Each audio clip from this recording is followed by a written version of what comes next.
बहुत परिश्रम करना पड़ता है, रात दिन दौड़ना पड़ता है, अलग अलग लोकेशन को कवर करना पड़ता है। तो आप लोगों ने भी बहुत कष्ट उठाया है। मैं आशा करता हूं कि मीडिया जगत के सभी साथियों का स्वास्थ्य अच्छा रहा होगा और पिछले एक आध सप्ताह का जो विराम मिला है उसके कारण भी अब आप फ्रेश होकर के फिर से मैदान में आए होंगे। तो 18वीं लोकसभा, और वैसे भी हमारे यहाँ व्यक्ति के जीवन में 18वीं इसका बड़ा महत्व होता है। एक नए कालखंड में प्रवेश करता है टीनेज समाप्त करके। ये 18वीं लोकसभा एक प्रकार से नई ऊर्जा, युवा ऊर्जा और कुछ कर गुजरने के इरादे वाली ये लोकसभा है। और आजादी का अमृत महोत्सव के बाद का ये पहला चुनाव है और एक प्रकार से ये वो 25 वर्ष हैं जो हमारे अमृतकाल के 25 वर्ष है और जो 2047 देश जब आजादी की शताब्दी मनाता होगा,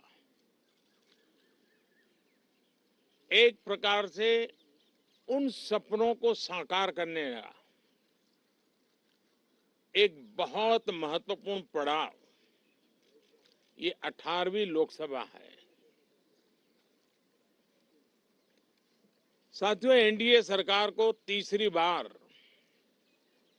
देश की सेवा करने का देशवासियों ने आदेश दिया है, अवसर दिया है। मैं देशवासियों का फिर से एक बार ये अवसर देने के लिए हृदय से आभार व्यक्त करता हूं और मैं देशवासियों को विश्वास देता हूं कि पिछले 2 टर्म में जिस गति से देश आगे बढ़ा है, समाज के हर क्षेत्र में परिवर्तन साफ साफ नजर आ रहा है। 25 करोड़ लोगों का गरीबी से बाहर आना ये अपने आप में हर भारतीय के लिए बड़ा गर्व का विषय है और मैं देशवासियों को विश्वास दिलाता हूं कि 18वीं लोकसभा में भी, हमारे 5 साल के कार्यकाल में भी हम उसी गति के साथ, उतने ही समर्पण भाव से देश की आशा आकांक्षाओं को पूर्ण करने में कोई कमी नहीं रखेंगे। आज सुबह एनडीए की मीटिंग हुई थी। एनडीए के सभी साथियों ने मुझे फिर से एक बार इस दायित्व के लिए पसंद किया है और सभी एनडीए के साथियों ने राष्ट्रपति जी को इसकी जानकारी दी और राष्ट्रपति जी ने मुझे अभी बुलाया था और मुझे प्रधानमंत्री डेजिग्नेटेड के रूप में काम कर एक नियुक्ति दी है और मुझे शपथ समारोह के लिए और मंत्रिपरिषद के सदस्यों के सूची के लिए उन्होंने सूचित किया है। मोटे तौर पर मैंने राष्ट्रपति जी को कहा है कि हमें 9 तारीख शाम को सुविधा रहेगी। अब बाकी डिटेल तो राष्ट्रपति भवन वर्कआउट करेगा और हम तब तक मंत्रिपरिषद की सूची राष्ट्रपति जी को सुपुर्द करेंगे। उसके बाद शपथ समारोह होगा। साथियों, सरकार एनडीए की एक प्रकार से एनडीए 1, एनडीए 2 और एनडीए 3 ये एक निरंतरता है और हमारे संकल्पों को लेकर के, सुशासन के प्रति हमारी प्रतिबद्धता को लेकर के और देश के सामान्य जन के सपनों को पूरा करने के प्रयास के रूप में इस निरंतरता को हम और अधिक ऊर्जा के साथ और अधिक व्यापक विजन के साथ आगे बढ़ाएंगे और समय सीमा में लक्ष्यों को प्राप्त करने का हमारा प्रयास रहेगा। 2014 में मैं बहुत नया था। मुझे अब एक लंबे समय तक इस कार्य का अनुभव मिला है, हमारी टीम को अनुभव मिला है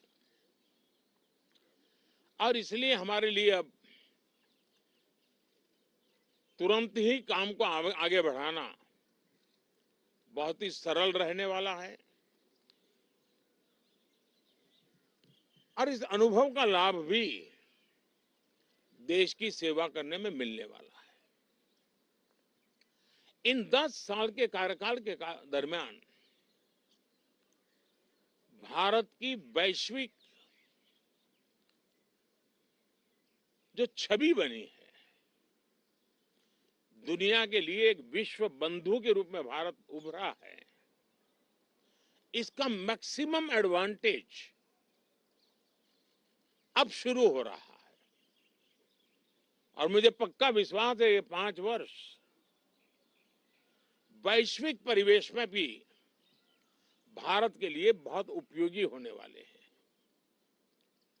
दुनिया अनेक संकटों से गुजर रही है, अनेक तनावों से गुजर रही है, अनेक आपदाओं से गुजर रही है। ऐसी विकट परिस्थिति दुनिया ने बहुत लंबे अरसे के बाद देखी है। हर देश इन सारी समस्याओं के बीच अपने आप को बचाए रखना, बढ़ाते रहना, चुनौतियों का डगर डगर पे सामना कर रहा है। हम भारत वाले लोग, हम भारतवासी खुद नसीब हैं कि इतने बड़े संकटों के बावजूद भी हम आज विश्व की सबसे तेज गति से बढ़ने वाली इकोनॉमी के रूप में जाने गए हैं। ग्रोथ के विषय में भी दुनिया में हमारी वाहवाही हो रही है। अब एक स्टेबल गवर्नमेंट मिलने के कारण और परिचित व्यवस्था और नेतृत्व मिलने के कारण दुनिया का भारत के प्रति रुझान, भारत के प्रति उनका आना बहुत तेज गति से होने वाला है